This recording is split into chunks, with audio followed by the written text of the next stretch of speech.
രാജകുമാരൻ മോട്ടുവിനെ കൊട്ടാരത്തിലേക്ക് കൊണ്ടുപോകും. വരൂ, ഇന്നു മുതൽ നമ്മുടെ പട്ടിണിക്കാലമൊക്കെ തീരുവാ. കൊട്ടാരത്തിലേക്ക് മോട്ടുവിന് മാത്രമേ പ്രവേശനമുള്ളൂ. സാധാരണ ആളുകളെ കൊണ്ടുപോകാൻ സാധിക്കുന്നതല്ല. All the best Motu.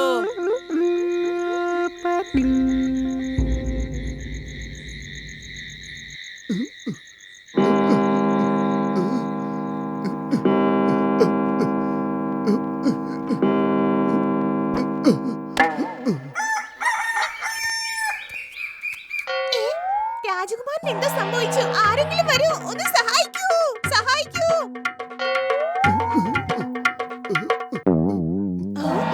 എനിക്ക് കുഴപ്പമൊന്നുമില്ല മഹാറാണി.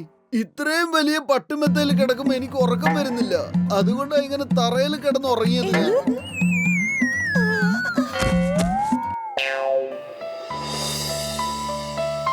ഫോർക്ക് ഇങ്ങനെ പിടിക്കണം, പിന്നെ കത്തി പിടിക്കേണ്ടത് ഇങ്ങനെയാണ്. ഇപ്പോൾ മനസ്സിലായോ?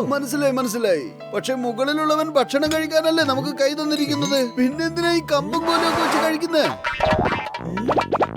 കുമാര, ഇങ്ങനെ വലിച്ചു വാരി കഴിക്കരുത്. രാജകൊട്ടാരത്തിലെ ഭക്ഷണ മര്യാദകൾ പാലിക്കേണ്ടതുണ്ട്. ശരി മഹാറാണി, എങ്കിൽ നിങ്ങളുടെ ആഗ്രഹം പോലെ തന്നെ.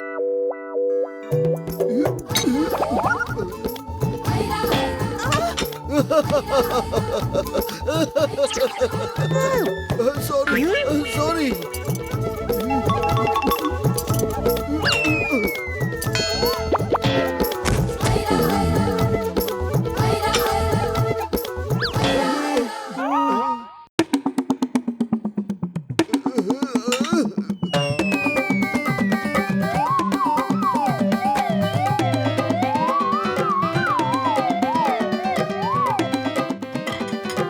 രക്ഷപ്പെട്ട് എങ്ങോട്ട് പോവാ മോനെ?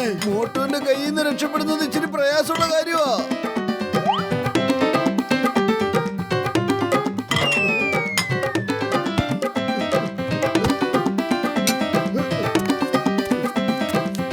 കുമാര, ഇരിപ്പിടത്തിൽ പോയിരുന്ന് കഴിക്കൂ. മഹാറാണി.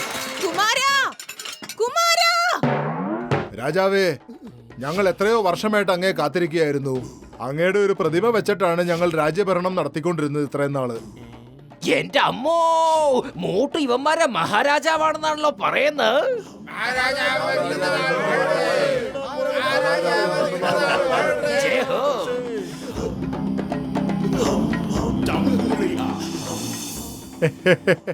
ഇത് നോക്കൂ മഹാരാജാവേ, അങ്ങയുടെ പ്രതിമ എത്രയോ വർഷങ്ങളായിട്ട് ഇവിടെ ഉണ്ട്. ഞങ്ങളിൽ നിന്ന് ആര് രാജാവായാലും ഇതേ പ്രതിമ തരുന്ന നിർദ്ദേശങ്ങൾ പാലിച്ചാണ് രാജഭരണം നടത്തിക്കൊണ്ടിരുന്നത്. ഞങ്ങളുടെ ശരിക്കുള്ള രാജാവ് അങ്ങ് തന്നെയാണ്. രാജാവ് മോട്ടു നീണ്ടതാൾ വാഴട്ടെ, വാഴട്ടെ, വാഴട്ടെ.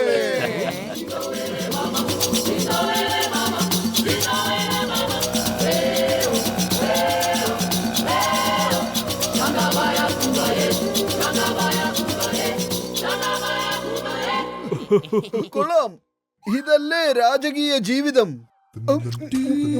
ഇനി ഇവന്മാർക്ക് സമൂസ ഉണ്ടാക്കാൻ പഠിപ്പിക്കണം. പിന്നെ ഇവിടം വിട്ട് എങ്ങോട്ടും പോവണ്ട. രാജാവേ, അങ്ങ് നാഗരാജനോട് യുദ്ധം ചെയ്ത് അതിനെ തോൽപ്പിച്ചിട്ട് ഇങ്ങ് തിരിച്ചു വരുമ്പോൾ അപ്പോ അങ്ങേ സ്വീകരിക്കാനായിട്ട് ഒരുപാട് വിഭവങ്ങൾ ഉണ്ടാക്കി വെച്ചേക്കാമേ. നാഗരാജാവിന്റെ കൂടെ യുദ്ധമോ എന്ന് വെച്ചാൽ എന്താ? അതെ മഹാരാജ്, ഞങ്ങളുടെ ശാസ്ത്രത്തിൽ എഴുതിയിട്ടുണ്ട്, ഞങ്ങളുടെ രാജാവ് ഞങ്ങളെ നാഗരാജന്റെ കയ്യിൽ നിന്ന് രക്ഷിക്കും. ഇന്ന് അങ്ങക്ക് നാഗരാജായിട്ട് യുദ്ധം ചെയ്യേണ്ടിയായിട്ട് വരും. ഞാൻ നാഗരാജാവിൽ നിന്ന് രക്ഷിക്കണമെന്നോ? അതെ രാജാവേ, പ്രജകളെ ദുരന്തത്തിൽ നിന്ന് രക്ഷിക്കുക എന്നുള്ളതാണ് ഒരു മഹാരാജാവിന്റെ ധർമ്മം. രാജാവേ, ഞങ്ങളുടെ ഒരു രീതി അനുസരിച്ച് രാജാവിനെ നാഗരാജാവിന്റെ മുമ്പിലേക്ക് കൊണ്ടുചെല്ലേണ്ടതാണ്. എന്നിട്ട് നാഗരാജ് അദ്ദേഹത്തെ അതിന്റെ കൂടെ കൊണ്ടുപോകും. എവിടെ കൊണ്ടുപോകുന്ന പറയുന്നത്? അത് ഞങ്ങൾക്കും അറിയില്ലല്ലോ. ചോദിക്കാൻ ഒരു അവസരം പോലും കിട്ടിയിട്ടില്ല. കാരണം ഒരു രാജാവ് പോലും ഇതുവരെ തിരിച്ചു വന്നിട്ടില്ല. ഓടിക്കോ, ജീവനിൽ കൊതിയുണ്ടെങ്കിൽ ഓടിക്കോ. ഇവന്മാരൊക്കെ എന്നെ രാജാവാക്കിട്ട് നാഗരാജാവിന് ഡിന്നറും ലഞ്ചും ആക്കാനുള്ള പരിപാടിയാ. Why fear when Chingam is here? അതേ കാട്ടുവാസികളെ, you all are under arrest. എല്ലാവരും ഇപ്പൊ തന്നെ വരിവരിയായി അവിടെ നിന്നോളണം.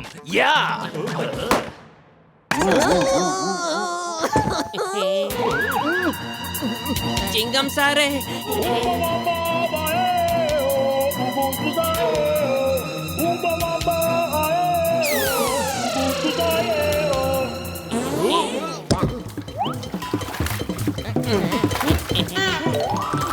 കേറൂ. എന്റെ അമ്മോ. എന്റെ അമ്മ ഓടിക്കൂ